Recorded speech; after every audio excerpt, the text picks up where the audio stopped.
Hey everyone, I'm Shane Ireland. Welcome to another episode of Tasting Notes.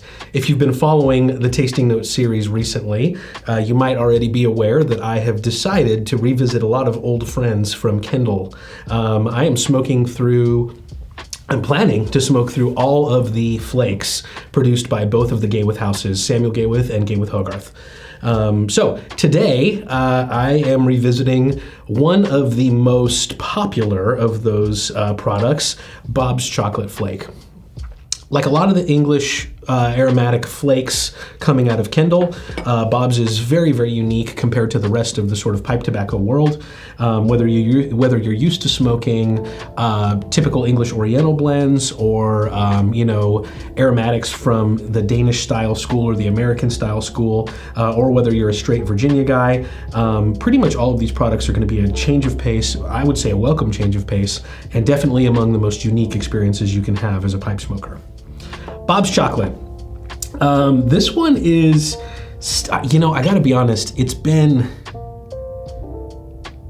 it has to have been 16, 17 years since I first tried this tobacco. I've smoked it in between that time, of course, but the point I was about to make is that after all these years, well over a decade, closer to 2 decades than not, I'm still trying to wrap my head around Bob's Chocolate. It is that unique, that interesting, and that complex.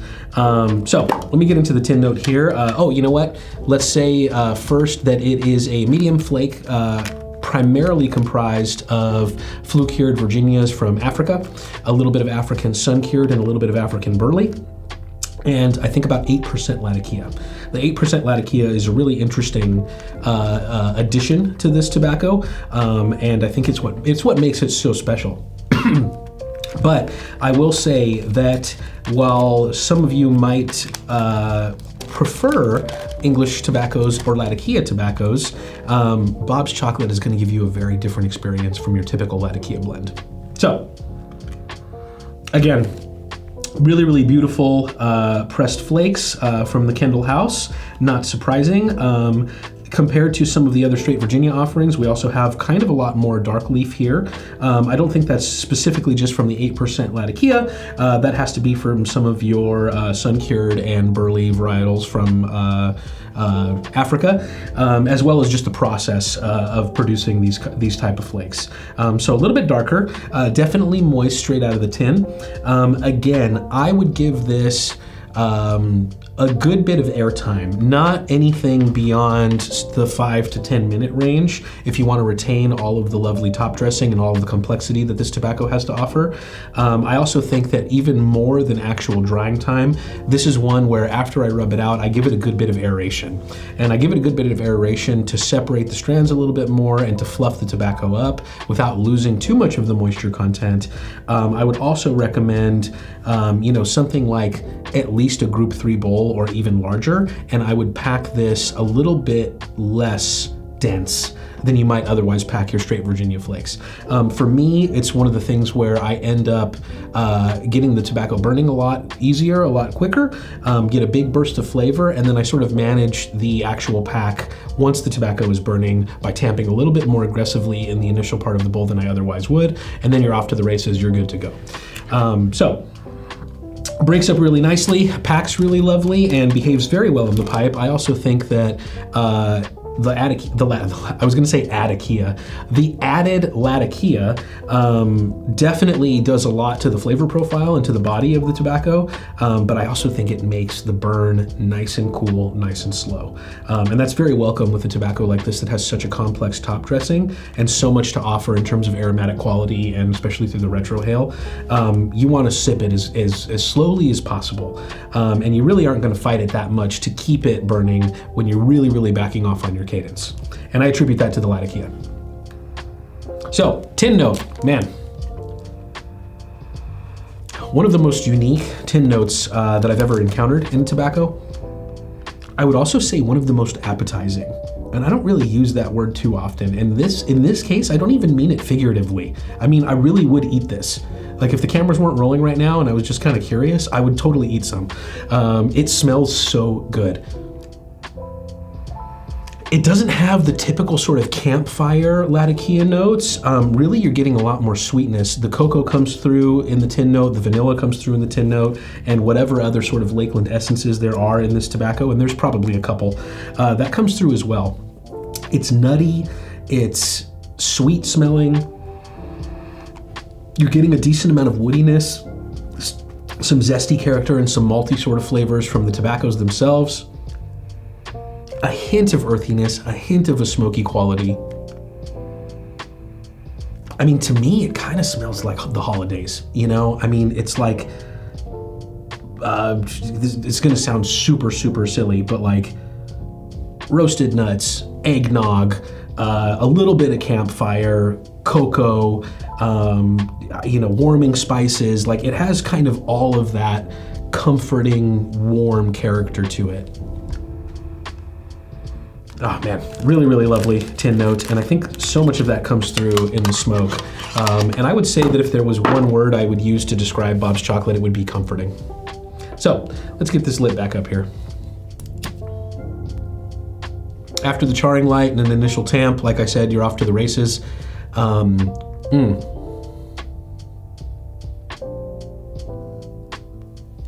Initially, interestingly enough, I feel like I get more of the burley quality coming forward as a condimental leaf than I do even the Latakia. I get a good bit of nuttiness.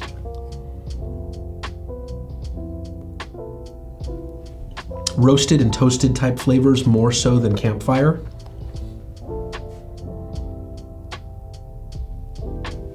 The vanilla is immediately noticeable, and I think it does a lot to sort of smooth out the edges of a fresh tin of this. And what you end up with is a really round and really warm flavor profile, basically straight out of the tin, straight off the shelf.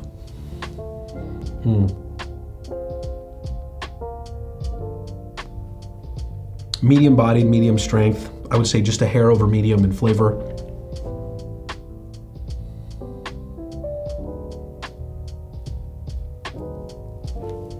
Once it really gets going, and as you progress further down the bowl, of course, the chocolatey notes come through more and more. Right now, it's a little bit like cocoa powder. It's a little bit lighter, and I'm not getting as much sweetness as I think I will when I've smoked through a little bit more of this bowl. The chocolate starts to emerge a little bit on the slow side, as does the Latakia, and eventually makes themselves more known and sort of stays more present throughout the rest of the bowl. But right now, I'm even getting a little bit of some floral qualities. Some of the hay-like notes and the brighter zesty notes from the Virginias.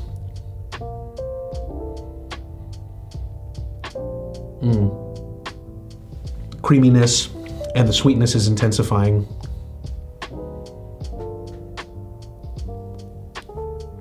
Oh man, Cadbury egg. Like that milk chocolate and that Cadbury cream. Wow, pretty in your face actually.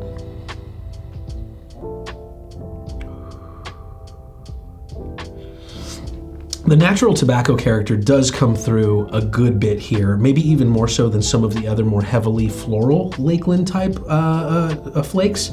I do get a nice malty character, some of the woodiness and the nuttiness from the burley, and as the smoke progresses, I definitely feel the incense-like quality and a little bit of the smokiness from the Latakia.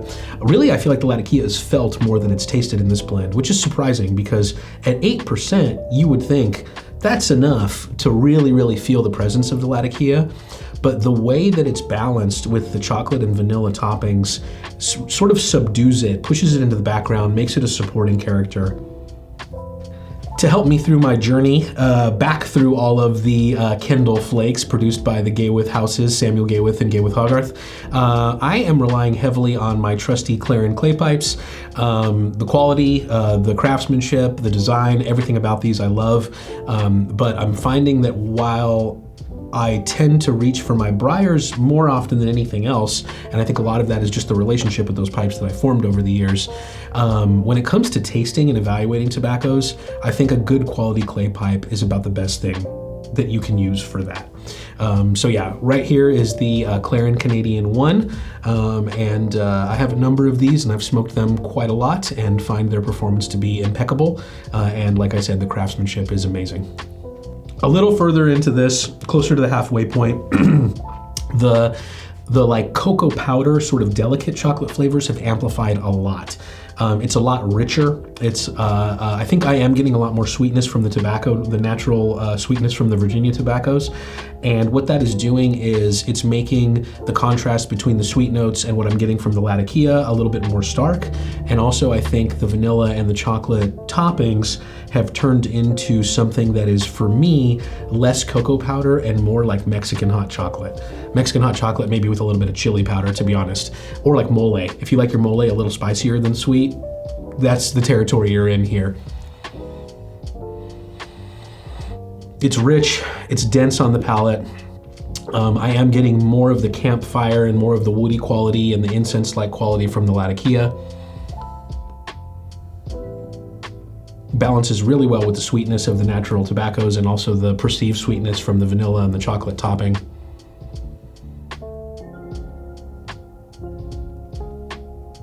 Like I said, this is just a comforting smoke. I think a lot of smokers could find this all day comforting. For me, I think particularly in the winter months or like as an after dinner sort of a smoke, it's very rich. It's a good dessert smoke, particularly if you prefer natural tobacco flavor over sweetness, but you do want to have a little bit of that sweetness there. As far as room note goes on this one, compared to most Latakia mixtures, I think this is passable to mixed company, you know, those of us that aren't pipe smokers, those weird folks out there that aren't pipe smokers. I think you'll get away with this in mixed company because you do get a little bit more of the floral, a little bit more of the chocolate, and a little bit more of the sweetness in the room note. It's not all campfire.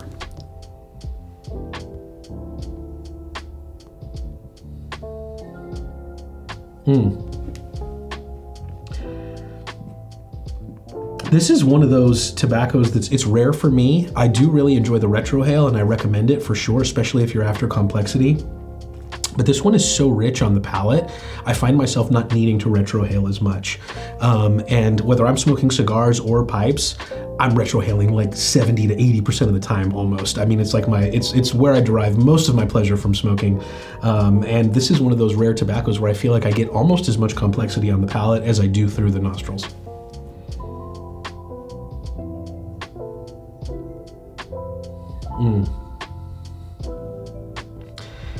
Comparing this to other tobaccos wouldn't even be fair. Bob's Chocolate Flake is such a unique experience. I think everybody owes it to themselves to give it a try or to revisit it if it's been some time.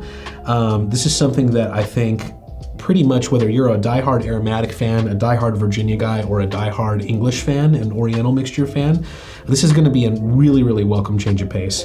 And I've been saying that a lot about the Kendall Flakes for many, many years, that at the very least, they are novel and interesting and a good change of pace to what you're normally smoking. It's just, there's nothing else like it. There's nothing else like it. And there's a reason that these blends have been so popular for so long. Thanks so much, everybody, for watching. Make sure you get a tin of Bob's Chocolate before the holidays. You'll thank me later. See ya.